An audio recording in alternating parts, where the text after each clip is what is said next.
So, looking to build a Shorikai Genesis Engine Commander deck, but you're not sure where to start? Well, I'm here to help. My name's Capital G, and welcome to the first 10.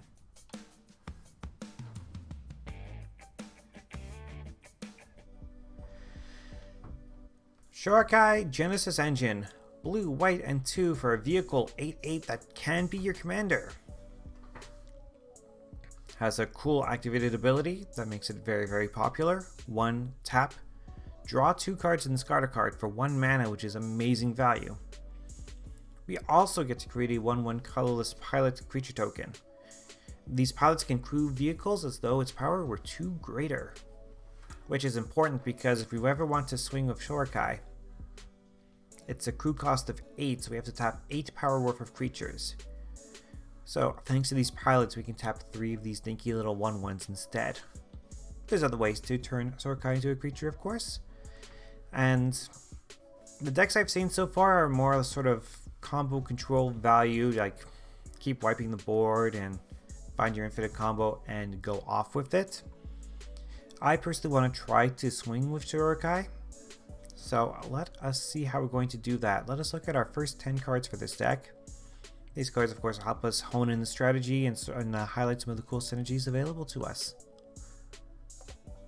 Let us start with the Manifold Key, because this kind of highlights 2 things we want to do. One, of course, is being that we want to swing with our commander, but we also want to be able to untap it and use its ability as many times as we can.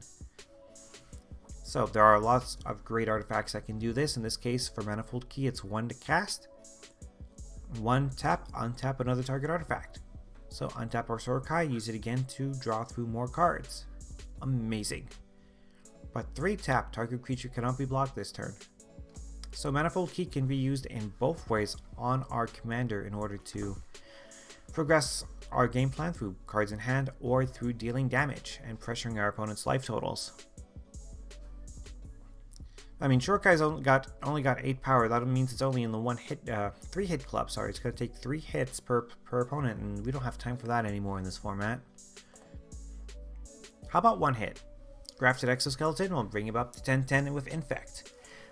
Yes, once Shorikai is no longer a creature, the Grafted Exoskeleton will fall off, and we will lose our commander. But in exchange for knocking a player out of the game, I will take that deal. Obviously, we want to pilot it more easily, so Katori, which was the actual commander for the deck that this card appears in, because Shorikai is the backup commander for Katori's deck. But Katori is greater than 99 of Shorikai's deck also because all our vehicles we control have crew 2. So we only need 2 power worth of creatures to crew Shorikai and swing for 8. Yes, please. Also note that this grants artifact creatures during our combat Vigilance and Lifelink. So Lifelink is good for, buffing up our life total, but Vigilance is the key thing here, because then we can still attack with our commander and still use its abilities. And I definitely encourage, if you're going to go with a combat Shorikai route, to have a few other cards that can grant Vigilance, because that is going to be very good for us. Another keyword we'd like to grant is Flying. Wonder. Our commander puts cards into the graveyard on its own. Let's put Wonder in the graveyard. If we've got Wonder in our hand, we activate our commander, put Wonder into the graveyard. Easy peasy. Some cool enchantments to highlight. Born to Drive. This is a pretty cool aura which can enchant an artifact or creature. That means it's one of the rare auras that we can put onto our commander that won't fall off once it's no longer a creature. And as long as the enchanted permanent is a creature, it gets +1/+1 for each creature and or vehicle we control. It counts itself, it counts the pilots it makes. Disregard the channel. Yes, we can, in a pinch, spend the 3 mana and discard the card to create a couple of pilots. We shouldn't need it. But if we do, we've got the option. Moving on to Sparring Regimen. So, Vigilance or no Vigilance, if we ever make our commander a creature in attack, if we have Sparring Regimen in play, well, first off, we get to discard a card and draw a card when it enters the battlefield. That's already good on its own. And whenever we attack, we put a +1/+1 counter on the on target attacking creature and untap it. So Shorikai attacks, this will untap it for us so we can use the ability. Even better if Shorikai already has Vigilance, because then in response to Sparring Regiment's trigger, we can activate our Shorikai, get the cards, get the token, and then untap it again in the same combat step. Wedding announcement. I have this here as a bit of a stand-in for Anthem effects in general. Let's start with the front side of wedding announcement here. It says at the beginning of your end step, you put an invitation counter on this. If you've attacked with 2 or more creatures this turn, we're spitting out a lot of pilots. We could very well do this to draw a card. Otherwise, we get a 1/1 white human creature token. Sweet, so we either get a token or a card. Good value for those first 3 turns. Then once we have 3 or more tokens on wedding announcement, it transforms into a wedding festivity, which is a simple anthem effect of giving all our creatures +1/+1. One of the reasons I advocate for anthem effects is the idea that by giving the whole board +1/+1, it takes fewer pilots to crew our Shorikai, and would make Shorikai bigger once it attacks. So obviously some anthems are very specific to what it is giving the boost to. The nice thing about wedding festivities is that it gives us some value in the early going, and then once we're ready to swing, it gives all of our creatures the buff, which is what we want. A very powerful Planeswalker coming in from Kamigawa Neon Dynasty, Tezzeret, Betrayer of Flesh, blue and 2. The first activated ability of an artifact you activate costs 2 less. Be careful with this.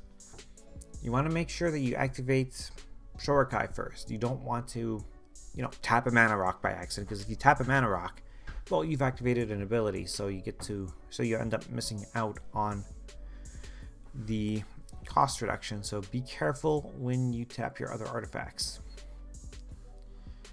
But it's a great synergy in the deck otherwise. The +1, of course, is draw 2 cards and discard 2 cards or a single artifact. So it helps us turn through the deck even more. The -2, target artifact becomes a vehicle, becomes a creature, and if it isn't a vehicle, it's 4/4. So we can turn other artifacts into creatures, or we could just spend 2 loyalty to crew our commander. I like it. If your opponents let you get to that -6, well, they're not paying attention, clearly. So I think Tezzeret highlights some nice synergies. The fact that our commander generates tokens on its own means it'd be a great place to have some Planeswalkers, even the ones that can't necessarily defend themselves. Our commander can defend them very easily. Anchor to Reality. I've got the French version of the card here, but the translation is: as an additional cost to cast the spell, we get to must sacrifice an artifact or creature. Search our library for an equipment or vehicle card. Put it onto the battlefield, then shuffle. If it has mana value less than the sacrifice permanent's mana value, scry 2. This lets us go get any equipment or vehicle in the deck. I've already shown off a pretty sweet piece of equipment with the grafted exoskeleton. But if you don't necessarily want to go that route and you want to take advantage of the fact that we're spitting out pilots, well, pilots like vehicles, don't they? So find some vehicles that are easy to crew. Crew cost 3 is the nice sweet spot. And in the case of Sky Sovereign, well, because it can attack and shoot down our opponent's creatures or Planeswalkers, I thought this would be the first pick for another vehicle in the deck. If we didn't necessarily want to crew Shorikai, we can crew the Sky Sovereign and put in some work that way. And that is our first 10 cards for Shorikai. Hope you like that take on that, and be sure to check out the other episodes. Come join the Discord group, and all those details will be in the description below. Links for some of the other videos will be popping up here shortly. So with that in mind, I will see you all again next time. Bye for now.